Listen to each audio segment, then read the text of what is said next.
Večer uživa, vsebine in dogodki, ki navdihujejo. Dobrodošli v novi epizodi podcasta Večer uživa. Glasba, prijetno razvedrilo, umetniška izkušnja, meditativna kulisa in celo zdravilna terapija. Tako je predvsem o slednjem se bomo pogovarjali v tokratnem podcastu, se pravi o zdravilnih in blagodejnih učinkih glasbe. Z glasbo lahko baje najbolj celovito aktiviramo možgane. Kaj to pomeni? Njene zdravilne učinke so poznale že stare civilizacije, dokazuje pa jih tudi sodobna znanost. Zakaj poslušati glasbo in predvsem katero glasbo? O tem pa se bomo pogovarjali z glasbenico, raziskovalko, znanstvenico, docentko za psihologijo na Akademiji za glasbo, doktorico Katarino Hade. Dobrodošla, Katarina. Živjo. Živjo. Najprej še naj povem, predno se midve predava najinemu pogovoru. Katarina, boste tudi gostja maratona pozitivne psihologije 20. novembra v Mariboru. In že zdaj lahko povabiva naše poslušalce in gledalce, da se nam pridružijo na tem lepem dogodku, ne? Ja, dobrodošli vsi skupaj, da se prepustimo čarobnim učinkom glasbe. Tako. In danes bova govorili o teh čarobnih učinkih. Rekla sem, ste glasbenica, poznamo vas iz zasedbe Katrina, ste psihologinja in to so dve vaši strasti, ki ste jih tako lepo združili v vašem raziskovanju o teh zdravilnih, blagodejnih učinkih glasbe. Katarina, povejte mi, kako torej glasba deluje na nas? Kaj se dogaja z nami, ko poslušamo glasbo? Mislim, da tudi, če to ne bi vprašali mene kot strokovnjakinjo za to področje, če bi vprašali kogarkoli, kako se počuti, ko posluša glasbo, kako to vpliva na njegovo telo, kako vpliva na njegova čustva, misli in nenazadnje na dušo, bi vsak človek znal povedati, kaj je tisto, kar ga pri glasbi tako premakne. Zanimivo sem rekla, pri glasbi premakne. Ena pomembna stvar je v glasbi, da glasba je vedno povezana z gibanjem. Glasbe brez gibanja ni. In tudi, če smo mi res v tistem pretoku glasbe in če se popolnoma prepustimo ali poslušanju, ali igranju, ali petju, vidimo, da se začnemo spontano odzivati na glasbo tudi preko našega gibalnega aparata. Zdaj pa ti učinki so res tako široki, da se jaz včasih hecam, da imamo pravi eliksir v glasbi sami, ki ga pa nikakor ne izkoristimo v vsej svoji polnosti. Nažalost smo ljudje takšni, da imamo rajši zapletene stvari, komplicirane zadeve, kot pa nekaj, kar je popolnoma enostavnega, ker nam je na dosegu roke in bi lahko vsakodnevno uporabljali brez kakšnih večjih finančnih zahtev, ali pa na zelo enostaven način, pa tega enostavno ne počnemo. Tako da jaz sem včasih malo zaprepadena, kako delujemo na takšni ravni, ker bi si lahko res precej omogočili teh blagodejnih učinkov, pa jih ne izrabljamo toliko, bi jih lahko. Zdaj pa morda, če se najprej osredotočimo na naše telo, Ja. Kako glasba najprej vpliva na naše telo? Vpliva na globino našega diha, vpliva na sproščenost mišic v našem telesu, vpliva na to, kakšen je naš srčni utrip, vpliva na imunski sistem, na hormonalno ravnotežje. Skratka, ni da ni. Potem, če greva naprej na čustveni nivo, je glasba eden izmed najmogočnejših regulatorjev naših emocij. Lahko si z njo pomagamo celo pri kliničnih stanjih, kot je anksioznost, depresija, potem simptomi stresa, Seveda si s tem pomagajo, rečemo, bolj načrtno in sistematično, tudi v glasbeni terapiji, kjer imajo točno določen namen, kaj želijo z določeno glasbeno aktivnostjo pri klientih doseči. Če greva potem na miselno raven, s katero sem se jaz največ ukvarjala tudi v svoji doktorski nalogi, kjer sem preučevala vpliv glasbe na kognitivno funkcioniranje s poudarkom na Mozartovem učinku, lahko opažamo, da glasba vpliva na, seveda ne vsa, ne, primerno zbrana Tako, glasba, o tem bova tudi. na pozornost, na spominsko kapaciteto, potem vpliva na besedne sposobnosti, potem vpliva na inteligentnost na splošno, predvsem na ta generalni faktor, splošni faktor inteligentnosti, vpliva na prostorske sposobnosti, matematične sposobnosti, sposobnosti časovno-prostorskega sklepanja. Skratka, še in še bi lahko naštevali. In potem, če greva nenazadnje na duševno raven, ki se jo vse premalo omenja, je pa ključna za našo blagostanje, vpliva glasba na to, da nam osmišlja življenje. Kolikrat, ko ne vidimo izhoda v svojem življenju, nam lahko ustrezno izbrana glasba pomaga pri tem, da se vrnemo v svoje središče, da se spet uravnotežimo s svojim bitjem in zagledamo smisel življenja. Tako da vidimo, da so te učinki, ki jih glasba v sebi nosi, res tako široki, da se na koncu zdi, kot da bi delala reklamo za glasbo, ker res toliko široke učinkovine na naše blagostanje glasba v sebi nosi. Morda še to, a ne, da seveda obstaja razlika, ali mi glasbo samo poslušamo ali pa se z njo aktivno ukvarjamo. In tudi vsak laični psiholog, a ne, vsak poslušalec vaš bi že verjetno po neki logiki sklepal, da če se aktivno ukvarjamo z glasbo, torej če igramo inštrument ali prepevamo, so ti učinki večji, kot če glasbo zgolj poslušamo. Zakaj tako? Zato, ker se z aktivnostjo poveča tudi aktivnost našega možganskega procesiranja, torej vključi se več možganskih centrov in so učinki toliko bolj celoviti. Krasno. Katarina, rekli ste, zdaj sva govorili predvsem o teh pozitivnih oziroma blagodejnih učinkih, ki pa seveda pridejo zelo primerno, se pravi ustrezno izbrano glasbo, tako ste rekli. Omenili ste Mozarta, klasiko. Dajva, katera je ta glasba, ki deluje tako, kot ste omenili? Tudi tukaj bova hodili v dveh smereh, a ne. Mi lahko govorimo bolj o univerzalnih učinkih glasbe, ki so odvisne predvsem od glasbenih parametrov, kot so recimo hitrost glasbe, zvočna barva, potem o hitrosti glasbe sem mislila tempo, a ne, potem tudi ritmična struktura, potem ali je skladba zaigrana v živo ali je izvedba zgolj posneta, a ne, spet živa izvedba ima večje učinke kot zgolj posneta izvedba. Potem, če gremo v samo jedro, gre tudi za to, kakšno frekvenčno strukturo ima izbrana glasba. In tukaj govorimo o neposrednih učinkih, predvsem na naš fiziološki ustroj. Namreč vibracije glasbe vibrirajo z našim telesom in valovanje, ki izhaja iz glasbe, se direktno prenaša v naše telo. In naše telo začne resonirati v skladu s tem, kar zvok in glasba oddajata.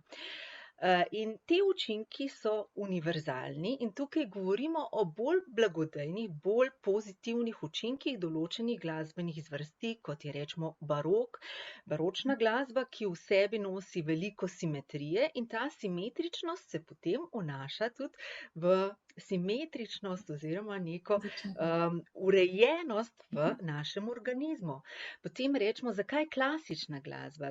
Klasična glasba je v sebi nosila vodilo, da je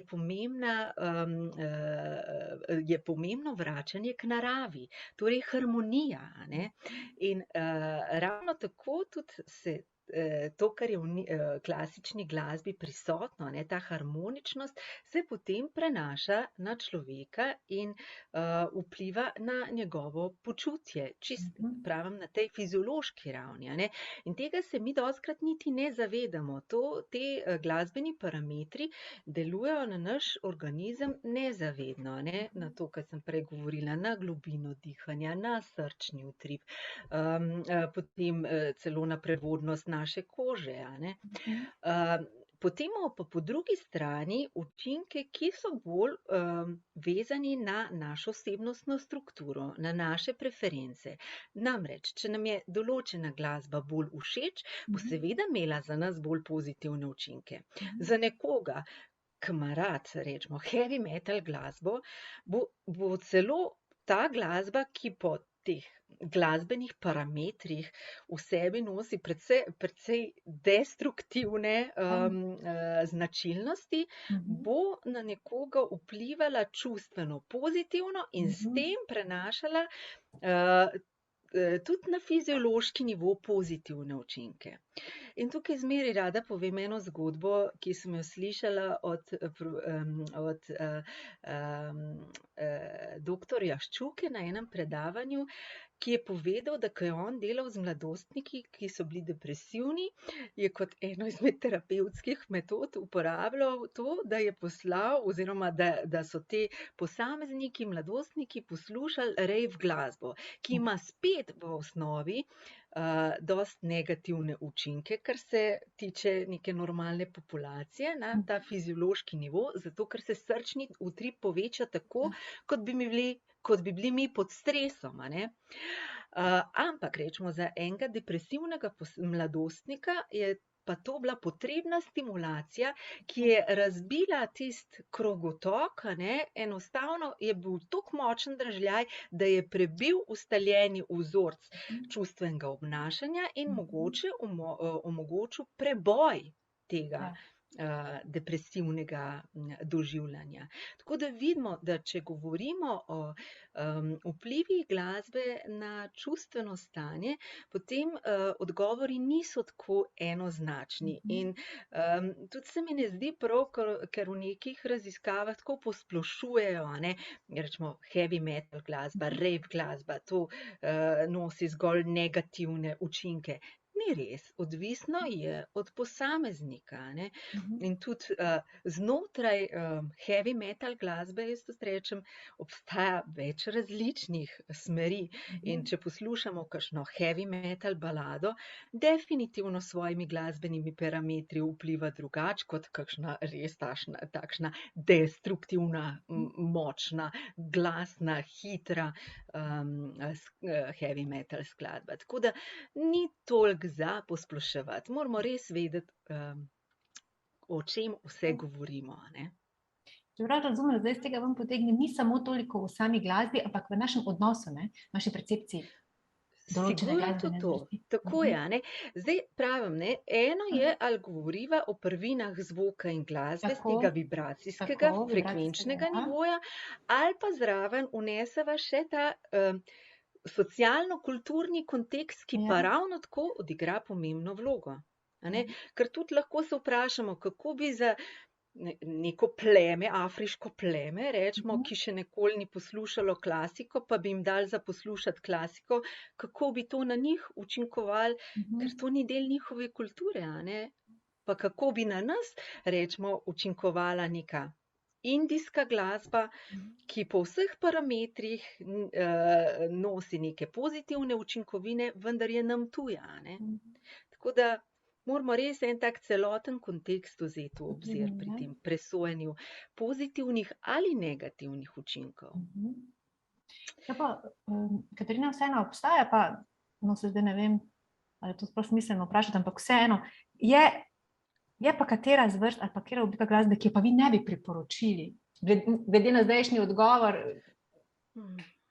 bi rekla, da verjetno ne, no? Mislim, glede na to, kar smo se zdaj pogovarjali. Ne, težko bi se, lahko bi govorila tako v povprečju, a ne? Ja, na Nikakor splošno. si pa ne bi upala to trditi, rečemo, že v nekem glasbeno-terapevtskem settingu, bi lahko za določenega klienta izbrali čist neko glasbo, ki bi bila po teh parametrih okarakterizirana kot negativna, vendar bi za tega konkretnega posameznika pomenila nekaj pozitivnega, Ja. a ne. Mogoče ima nek asociativni spomin, ki je Ja. pozitiven, vezan na to glasbo, a ne. Ali pa ravno tako obratno, lahko neka glasba, ki je nam tako zelo lepa, pri nekomu spodbudi negativno asociacijo na nek neprijeten dogodek, a ne. Tukaj že govorimo o klasičnem pogojevanju. Tako da ne, ni nekih uniformnih odgovorov ni. Je pa res, a ne, da ne bomo zgrešili, če damo tako kot glasbo, kot zvočno ozadje, za poslušati neko ambientalno glasbo, ki vsebuje veliko zvokov iz narave, ki je dosti ponavljajoča. Tudi pomembno je, da ko želimo glasbo uporabljati kot zvočno ozadje, da je res komaj zaznavna našim ušesom. To je tako, a ne, da se mi tega skoraj da ne zavedamo. Hkrati pa to valovanje vpliva na nas, a ne. Tudi rečemo klasična glasba, ki je bolj ponavljajoča, ki je v počasnejših tempih, rečemo, bo tudi blagodejno vplivala na sproščenost organizma, a ne. Morda bi tukaj še to povedala, a ne. Tukaj se lahko predvsem osredotočamo na te parametre, a ne. Vemo, da bolj umirjena, počasna glasba, tišja glasba bo bolj vplivala na relaksacijo, a ne. Tudi glasba, ki ima več vsebnosti nižjih frekvenc. Glasba, ki je v hitrejših tempih, z višjimi frekvencami, glasnejša glasba, bo bolj vplivala na aktivacijo organizma, a ne. Zdaj pa, katera glasbena zvrst, tukaj bi pa rekla, da moramo pa kar poslušati lastne občutke. Ja? Saj glasba je stvar intuicije, ne? Je, in tukaj jo moramo poslušati. Tukaj imamo tako dobre vgrajene senzorje, ker namreč glasbene sposobnosti so univerzalna človekova sposobnost, so zapisane v človeški genom in ne spremljajo evolucijsko od samega prihoda človeštva na ta svet. Tako da mi vemo, kaj je dobro za nas. Samo poslušati se moramo. Mi intuitivno začutimo, če poslušamo neko glasbo, ki nam ni prijetna, nas kar nekaj v telesu stisne ali pa nas kar takole za grlo stisne ali pa se naše mišice zakrčijo ali pa začnemo hitreje dihati, a ne. Enostavno, naše telo ve, kaj je dobro za nas. Samo poslušati ga moramo. Tako, krasno. Sam zdaj, če se še zadrživa malo pri klasični glasbi, ne vem, sem zasledila pred dnevi informacijo, da so ameriški oziroma nemški znanstveniki potrdili konkretno blagodejne učinke, zdaj pa Mozartove Sonate za dva klavirja v D-duru, Kehl 448. To je ta znamenita skladba, ob kateri se dokazuje Mozartov učinek. In ja, to ni neka nova stvar. Začetki teh raziskav segajo pa zdaj že skoraj 20 let nazaj, ravno takrat, ko sem jaz tudi opravljala svojo doktorsko raziskavo. In tudi v Sloveniji imamo enega strokovnjaka za to področje, to je primarij doktor Igor Ravnik. In on je bil eden izmed prvih, ki ga je zanimalo, rečemo, moje delo in že ne vem katerega leta, to je bilo tam leta 2007-2008. So naju že z mojim mentorjem, dr. Norbertom Mjavšovcem, povabili na kongres o epilepsiji, kjer sva govorila o pozitivnih učinkih glasbe na paciente z epilepsijo. Tako da, ja, to je že stara stvar, ki se pa ponovno in ponovno dokazuje tudi s sodobnimi raziskavami. Fino, fino. Ja, predvsem naj bi se ti spajki, ki se pojavljajo kot rezultat epileptičnega napada, naj bi se izrazito umilili ob poslušanju Mozartove sonate. Ja, tako da to je zelo poenostavljeno povedano. Ja, zelo lepo to slišati. Omenili ste, glasba nas spremlja od rojstva oziroma od prihoda na svet. Nekako veliko se govori, sploh zadnje čase, no, bom rekla, v zadnjem obdobju, ko se raziskujejo te učinki glasbe, o pomenu glasbe v prenatalnem obdobju, se pravi nosečnice. Zelo priporočljivo je, da poslušajo glasbo. Katero glasbo, oziroma verjetno tudi kaj bolj umirjenega? Ja, zagotovo. Včeraj na predavanjih je ravno ena študentka, ki ima 3 otroke, pa smo se pogovarjali o teh prenatalnih učinkih glasbe, povedala, da lahko to na lastni koži potrdi, in potem so jo drugi študenti, seveda, ki so precej mlajši od nje, spraševali, ja, ampak kako pa veš, katera glasba jim pa paše, katero naj pa ne poslušajo? In je rekla, brez skrbi, sem to zelo dobro vedela, ker ko sem poslušala sploh v zadnjem trimestru nosečnosti glasbo, ki otroku, tem nerojenemu bitju ni ustrezala, se je tako izrazito odzval na to, da je mogla nehati z izvajanjem, ker ona je flavtistka in recimo mogla tudi določene skladbe izvajati, hočeš nočeš, in je rekla, da ni bilo čisto nič prijetno, zato ker je bilo tako močno, da je mogla nehati s to aktivnostjo. In spet sva tukaj pri čutenju. Mama enostavno začuti v svojem telesu, ker nerojeno bitje izrazi svoje strinjanje ali nestrinjanje z glasbo, ki prihaja iz okolja. Predvsem moramo biti tukaj pozorni tudi na glasnost zvoka, zato ker prevelika glasnost lahko zelo destruktivno vpliva na nerojeno bitje. Kar se tiče hitrosti glasbe, tukaj ne odigra toliko pomembne vloge, zaradi tega, ker vsak posameznik ima trenutke, in ravno tako nerojeno bitje, ko bolj ustreza aktivirajoča glasba in drugič bolj relaksirajoča glasba. Morda največ sistematičnih raziskav z tega področja je opravil Alfred Tomatis. Če poslušalci odtipkajo v iskalnik Tomatis metoda, bojo našli kar nekaj raziskav in tudi praktičnih nasvetov, kako glasbo, on je predlagal poslušanje glasbe preko slušalk na maminem trebuhu. In on je ravno na podlagi Mozartove glasbe razvil metodo, da je določene frekvence eliminiral, predvsem je v ospredju postavil spet višje frekvence. Poleg tega pa je predlagal še to, da je potrebno na slušalkah ustvariti na nek način učinek presenečenja, da včasih se glasba predvaja na obeh slušalkah, včasih samo na levi, včasih samo na desni, in s tem se stimulirajo možganske kapacitete že pri nerojenem bitju. Tako da on je bil tisti, ki je tukaj res veliko delo napravil. Pa še eno knjigo tukaj priporočam v branje vsem, ki glih to področje zanima, to je pa knjiga Don Campbella, ki je tudi naslednik Tomatisa, pa tudi glasbeni terapevt.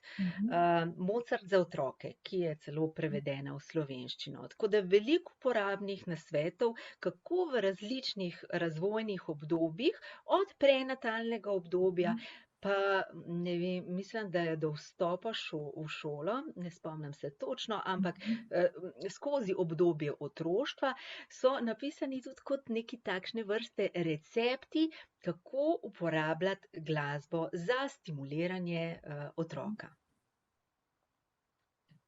Wow, zelo zanimivo, zelo uporabno.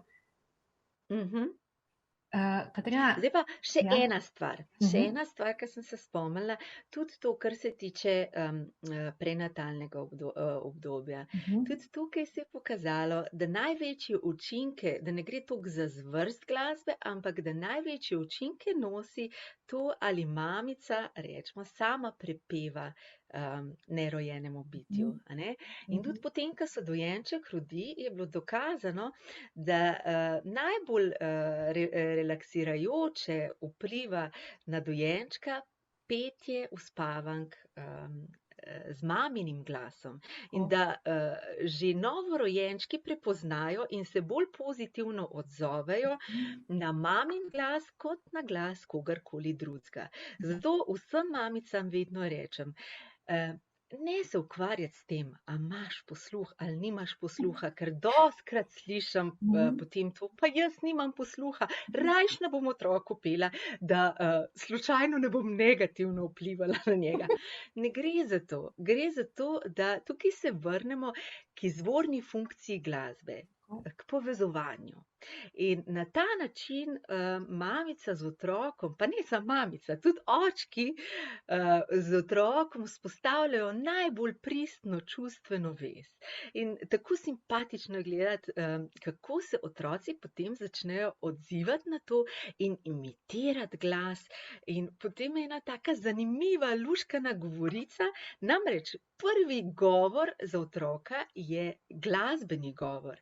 Če poslušaš, kako otrok komunicira z nami prek ritma in intonacije. In ne samo to, mi lahko že na osnovi intonacije in ritma joka pri dojenčku osnovna sporočila, kaj nam otrok želi skomunicirati, prepoznamo. Tako da mislim, da je to neka avstralska raziskovalka, ki je bila pa tudi sopranistka, Priscilla Dunstan, se mi zdi, da je opravila raziskave na tem področju. Res zelo zanimiva zadeva. Ker to se je pa zdaj tako lepo poklopilo, ker res sem vas ravno to hotela vprašati, naslednje prepevanje staršev otrokom. Iz osebne izkušnje sem imela tako potrebo, nisem se sekirala, da nimam posluha. In to je bilo intuitivno, res je bilo potrebno. Jaz sem samo tako komunicirala zelo, zelo dolgo s svojim dojenčkom. Res preko... Wow, to je... Ja, temu reče v angleščini, v slovenščini niti ne vem, ker nisem zasledila še prevoda, reče se music language. Zaradi tega, ker je v bistvu to glasbeni jezik, ker vse se z intonacijo in ritmom pove. Še preden pridemo sploh do simbolnega jezika. Zato je tako tudi luštno spremljati majhne otroke. V predšolskem obdobju se različno govoreči otroci med sabo vse zmenijo. Tudi če govorijo popolnoma različne jezike, zato ker vejo na podlagi teh glasbenih parametrov, prepoznajo, kaj želijo drugemu skomunicirati. Tako da res vidimo, kako močno je glasba zapisana v naš genetski potencial. Krasno. To bo zelo, zelo odlično predavanje, bo res, mislim, ta vaš nastop na maratonu pozitivne psihologije 20. novembra v Mariboru in res se splača oziroma priporočamo, da se nam pridružite na tem dogodku. Katarina? Tudi jaz se zelo veselim, tudi zaradi Ja. tega, ker zmeraj poslušalci, gledalci prinesejo s sabo še kakšna zanimiva vprašanja. Ja. In mene vedno inspirirajo vprašanja, zato ker to je področje, v katerem imam res toliko veliko znanja, pa tudi izkušenj, da včasih tisto, kar se zdi meni osebno zanimivo, komu drugemu ni, in potem me kakšno vprašanje spodbudi k temu. A ja, saj res, še tole bi bilo dobro povedati. No, tako da res bi bilo fino, bom zelo vesela vseh interaktivnih poslušalcev, gledalcev na tem našem maratonu pozitivne psihologije. Tako, zagotovo. Zagotovo bo luštno. Zdaj pa, ko smo še pri glasbi, dajva malo pa o tišini, ne vem, je tudi zelo, zelo pomembna, ne? In Pa kako? potrebna. Ja, tukaj imam tudi izkušnjo iz lastnega življenja. V naši družini je zelo veliko muzike. Seveda, oba Nas dejansko obdaja na vsakem koraku. In že ko so bili naši otroci majhni, so velikokrat izrazili željo po tišini. In se spomnim starejšega sina, ko sva šla enkrat na sprehod in je rekel: "Mami," in sva samo poslušala. Bil je čist majhen, ne vem, koliko je bil star, 3 leta. In potem to malo bitje reče: "A ni lepa tišina?" In on je zaznal takšno lepoto v tistem trenutku tišine, da sem bila jaz tako v dno duše ganjena, ker misliš, da majhen otrok še ni sposoben tega. Ne, oni so še bolj prvinski in še bolj prepoznajo, kako tišina igra zelo pomembno vlogo. Namreč vse je samo stvar spet ravnovesja. Ravno tako, kot je pomemben delež glasbe, zvokov, ravno tako je pomemben delež tišine. Tudi zaradi tega, da lahko mi ozavestimo te zvoke in glasbo, ki se dogajajo v našem okolju, ker sicer nikjer ni prostora in časa za to. To je ravno tako kot pri glasbenem ustvarjanju, ne. Za glasbeno ustvarjanje človek vedno rab praznino, vedno rab čas in prostor, ki za druge izgleda tako, kot da nič ne delaš. V bistvu je pa to najbolj kreativni del. V tej tišini, praznini se rojeva polnost, ki potem najlepše zazveni. In ja, zelo, zelo pomembna je tišina in te nam še posebej manjka v sodobnem času. Krasno, Katarina, hvala res za zelo, zelo lep pogovor, za res navdihujoč pogovor. Ampak čisto za konec pa zdaj, ko smo že pri navdihu, zdaj tudi moto naših podkastov in naših dogodkov je vsebine, ki navdihujejo. Kaj vam, Katarina, predvidevam poleg glasbe, še razpira krila, vas navdihuje? Mene življenje samo navdihuje. Mene res vsak dan toliko stvari spravlja v neko radost, v čudenje, v hvaležnost. Jaz sem kot en tak velik otrok, ker otroci, ko so majhni, oni se tako veselijo vseh stvari, ki se jim dogajajo, tako polno jih doživljajo. In mislim, da del tega otroka bo večno ostal v meni in tudi jaz sem eno tako bitje, da v toliko različnih stvareh, dogodkih, ljudeh vidim, jaz jih poimenujem drobni biseri, a ne. To so vse tiste stvari, dogodki in ljudi, ki jih jaz tako nizam kot eno svojo verižico, ki delajo mene še posebej sijočo. In sem tako zelo hvaležna, da mi je to dano. Tako da moji otroci, moja družina, narava, moji študenti, sopevke, glasba, branje, lepe slike, ni da ni, no. Sploh ne morem, težko bi zdajle povedala, kaj vse življenje samo. To je moj navdih. Najlepša hvala. Katarina Habe, se veselimo druženja na maratonu pozitivne psihologije. Kako se mi zatika. Če bi mogoče zapela, Pa zapoj. Šlo bo gladko. Ne še. Vse dobro, Katarina. Se veselim druženja v živo in, Tudi jaz. Zelo in srečno. enako. Srečno, Adijo. adijo.